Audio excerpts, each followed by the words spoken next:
Good thing we don't live in the Middle Ages. Why? Let me tell you. Today, a child is treated like a little emperor, both within their family and in society as a whole. But in the Middle Ages, children were treated so differently that French historian Philippe Aries, who studied the history of childhood in various epochs, even concluded that children weren't valued or loved at all back then. Today, we'll share some shocking details about medieval childhood with you. Why was childhood in the Middle Ages a true nightmare? Why were infants routinely sent to wet nurses? Why were even cradles deadly, and why did people sleep sitting up? Why was it normal to send one's children to be raised by other families? Did a special holiday really exist where it was customary to beat one's children? And is it true that even the King of France was terrified of the rod? When does childhood end today? Legally, it's at 18, but for some, it never truly ends. In the Middle Ages, however, childhood ended at 7.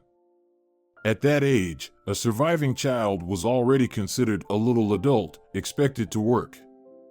In poor families, children were sent to work or apprenticed to craftsmen or sent for upbringing elsewhere. They worked alongside adults, but were paid less. If you think about it, child labor at the age of 7 was commonplace in Europe even 3 centuries ago. During the rapid growth of industrial capitalism, 7-year-old children were made to toil for 12 to 14 hours a day in stuffy workshops, with no breaks for lunch, cartoons, or outdoor play. So, when a child turned 7, they were considered free to earn their own keep. But even before 7, children weren't pampered little kings or queens at home. They worked just as hard. 3-year-olds were already cleaning, helping adults feed livestock, washing dishes.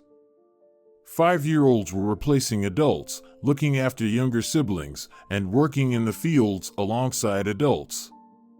In Islamic sagas, there are even stories of very young boys avenging their slain fathers. And by age 7, children were essentially seen as the future of the family line. Just a few more years, and it was time to officially marry. For girls, the official age was 12, for boys, 14.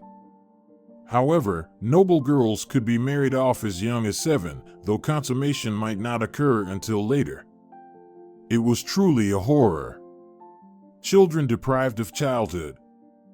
Children began to bear full criminal responsibility, up to the death penalty, as early as 10 to 11 years old. Such was their happy childhood. No wonder some French researchers believed that the concept of childhood as we understand it today only emerged and was recognized in the modern era. In the Middle Ages, there was simply no place for childhood. This explains the complete indifference of medieval artists to this theme before the 12th century. In other words, no one even dreamed of a happy childhood in the Middle Ages. As historian Philippe Aries writes, the time spent in the family and in society as a child was too brief and insignificant to leave any memories or evoke feelings toward that period. In medieval Europe, ordinary people didn't have beds until quite late, only in the 14th to 16th centuries, and for a long time, the poor slept on straw. In wealthier families with beds, everyone slept in one bed. This practice existed across all social classes. For example, among the Irish, it looked like this: farthest from the door, against the wall, was the eldest daughter, followed by the other daughters, then in the middle were the mother and father, followed by the sons, and at the very edge were the elderly or houseguests. Interestingly, this sleeping arrangement persisted until almost the 20th century. Descriptions of the daily life of 19th century British farmers have come down to us. The entire family and their servants slept in one enormous bed, leaving room even for guests. By the way, in one of the books of that time, the author describes how to arrange such a bed for several people. It was as wide as 3 meters. Now, about the ancient beds of common folk. Doesn't it seem a bit small, the old-style beds? The thing is, people slept semi-upright back then, propping pillows under their backs, because they believed that only corpses lay horizontally. In late medieval Britain, people started sleeping in these cupboards. It was much warmer in there. Plus, finally, one could hide from unwanted eyes, including those of children. However, parents didn't make much effort to shield their children from unsuitable sights. For instance, they would take their own little ones to witness public executions, believing it to be a beneficial activity, as it cleansed them of impurities. And now, I'll tell you about something that sounds utterly wild to us. A Venetian in London in the late 14th century was astonished by the English attitude toward their own children. Up until the age of 7 to 9, a child grew up with their parents, after which they were sent to be raised by another family, regardless of the family's social or financial status. Yes, they would send their own flesh and blood out of the house, to a place where they wouldn't be coddled. This practice was incredibly widespread across Europe and persisted until almost the 18th century. And they weren't alone in this. Rich or poor, everyone would send their children to be raised by others. In return, they were expected to take in other people's children into their own homes, whom they could mistreat and exploit. As a result, families didn't participate in the socialization of their children at all. You might ask, how could this be? Well, it was simply believed that a child would behave better in someone else's home than with their own parents. In the 14th century, a Florentine merchant named Paolo di Certaldo advised, if you have a son who is good for nothing, send him to a merchant to be sent to foreign lands, or send him to one of your close friends. There's nothing you can do. As long as your son stays with you, he won't find a use in life. Aristocrats sent their children to be raised by wealthy relatives or to establish close ties between clans. Townspeople sent their 7-year-olds to be apprenticed to craftsmen. It wasn't easy for poor children placed with strangers. In one letter, a boy complained, "All the pleasures I knew from ages 3 to 10, while under the care of my mother and father, have been replaced by torment and pain." But what could they do if they were starving? In the Middle Ages, it was quite common to sell one's child. Imagine that wildness? Historical records of medieval German law affirm this right of fathers. Of course, it was in extreme circumstances, during times of famine, for instance. The same was true in Saxon towns. As the historian Philippe Aries writes, families back then didn't have an emotional function. That doesn't mean there was no love within them. On the contrary, love was encountered quite often. Sometimes it arose after betrothal, more often after marriage, when love was created and sustained through shared life. But let's emphasize, feelings between spouses, between parents and children were not necessary for the existence or harmony of the family. If such feelings did arise, it was merely a bonus, and apparently a rare one. In the Middle Ages, 1/4 to 1/3 of all children died within the first few months of life. Up to 40% didn't survive until the age of 9.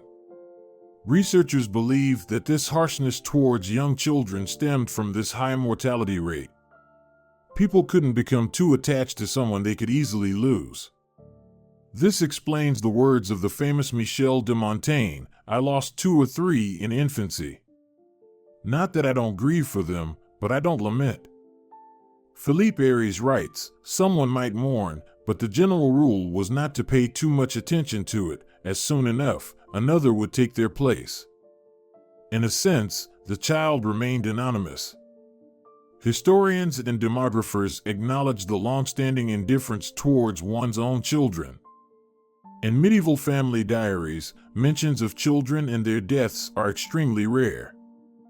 Even in the 17th century, which is relatively late compared to the Middle Ages, One neighbor, the wife of an official, comforted her friend who had lost a child by saying, "Before they become capable of causing you a lot of trouble, you will lose half, if not all of them." Agree, it's a strange comfort. If you think that hunger and epidemics were the only dangers children faced back then, you're mistaken again. According to the Lives of Saints and Coroners reports, the most common causes of child deaths were suffocation, scalding from boiling water, and drowning. And do you know why suffocation? Mothers could simply smother their infants. And it wasn't just young mothers' fears, it seems to have been a harsh reality. In a medieval manual for confessing sins to a priest, parishioners were advised to always ask women whether they had accidentally suffocated their child in their sleep. Some bishops vehemently forbade parents from taking infants into their beds, leading modern researchers to suspect whether this was intentional infanticide. Even cribs posed a serious threat to infants. They were often suspended from the ceiling. As a result, due to either the caregiver's carelessness, who could rock the cradle too vigorously, or her negligence, infants would often fall out and either die or become disabled for life. This was also a significant factor in child mortality. In noble families, as claimed by the monk Berthold of Regensburg in one of his sermons, children faced another danger. They often died from overeating, as numerous relatives would overfeed the infant while the poor starved. However, death accompanied the consciousness of medieval people from birth. There wasn't even mourning prescribed for the death of a child who hadn't reached the age of 7.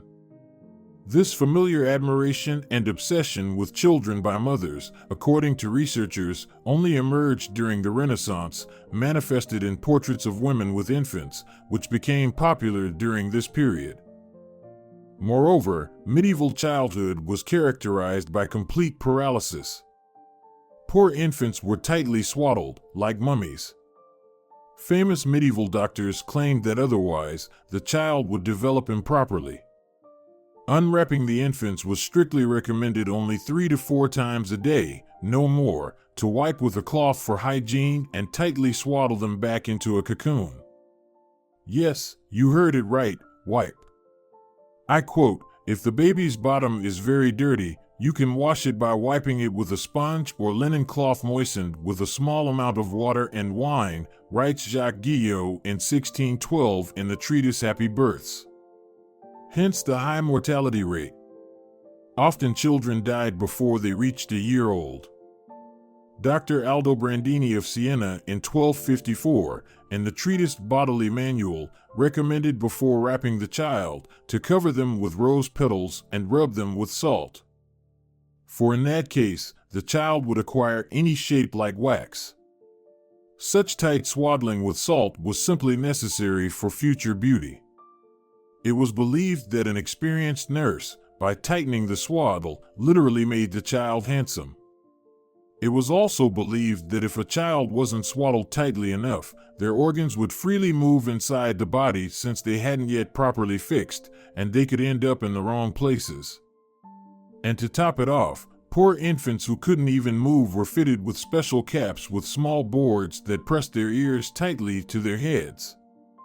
Hardly pleasant when your head is constantly squeezed like in a vice. Here are some of the clothing colors that might surprise you. Quoting a medieval source, pure white color is used for all infants. Blue is for girls, and pink is for boys if you want some color. That's right, everything is the opposite. These rules were followed in Europe until the 20th century. Another extremely strange custom was to send one's own infants to wet nurses, even long after the Middle Ages had ended. In 1780, the head of the Parisian police wrote in a report, "Every year in the city, 21,000 children are born, and of these, 17,000, the absolute majority, are sent to villages to wet nurses. 2,000 or 3,000 are sent to baby houses, 700 are nurtured by wet nurses in the parents' home, and only 700 children out of 21,000 are breastfed by their natural mothers." That's the statistics for you. The reason behind this is that doctors apparently categorically forbade mothers from breastfeeding their children independently for 2 weeks after birth. Dr. Bartholomew Medlinger seriously claimed that the mother's milk had not yet settled and acquired beneficial properties. Moreover, it could even be poisonous to the child. Can you imagine such nonsense? To prevent the baby from being poisoned, professional wet nurses were hired from among those who had breastfed their own child for a minimum of 6 weeks before taking care of someone else's. But if, due to her foolishness, the mother still wanted to breastfeed her child herself, she had to breastfeed a she-wolf first. If a she-wolf wasn't available, then, as a last resort, a dog. If the animal survived, then they could start feeding the baby. Such a strange tradition. So, the Middle Ages were nothing like Montessori, early reading, and so on. Although one educational practice was beating the child. And the stronger, the better. Horrible. In the 12th century, the Knight Crusader Philip of Navarre in his work The 4 Ages of Man advises, you should not show great love to a child, as it may make them proud and start behaving badly. And when you see that they start behaving badly, you should punish them strictly, scold them. And if that doesn't calm them down, they should be beaten with a whip. And if that still doesn't work, they should be placed in prison. It was believed that punishments served an exclusively healing role for the little person, as they deterred them from bad deeds. Thus, the 11th–12th century historian Guibert de Nogent, known for his autobiographical writings, recalled, "The teachers showered me almost every day with a hail of slaps and kicks to make me understand by force what he could not explain himself." Interestingly, the historian himself is sure that this was beneficial. There was even such a day. December 28th was declared the Day of the Holy Innocents. On this strange holiday, parents were obliged to beat their own children. In Rus, the famous Domostroi, a collection of rules, advice, and instructions on all aspects of human and family life, even prohibits playing and laughing with one's own child. It emphasizes, chastise your son in his youth, and he will comfort you in your old age, and bring beauty to your soul. And do not spare the rod, for if you beat him with the rod, he will not die, but will be healthier, for you, by punishing his body, save his soul from death. If you have a daughter, direct your strictness towards her, thus saving her from bodily harm. As a result, children were mercilessly beaten for upbringing purposes right up to the 20th century. Even kings were not exempt from this. So, that very king from the Three Musketeers, Louis XIII, often woke up in horror at night, expecting a morning flogging, as in his childhood. When he was crowned at the age of 8, he was so severely beaten beforehand that he said, "I'd rather do without all these honors, just so they don't beat me." Can you imagine? That's the kind of childhood in the medieval manner.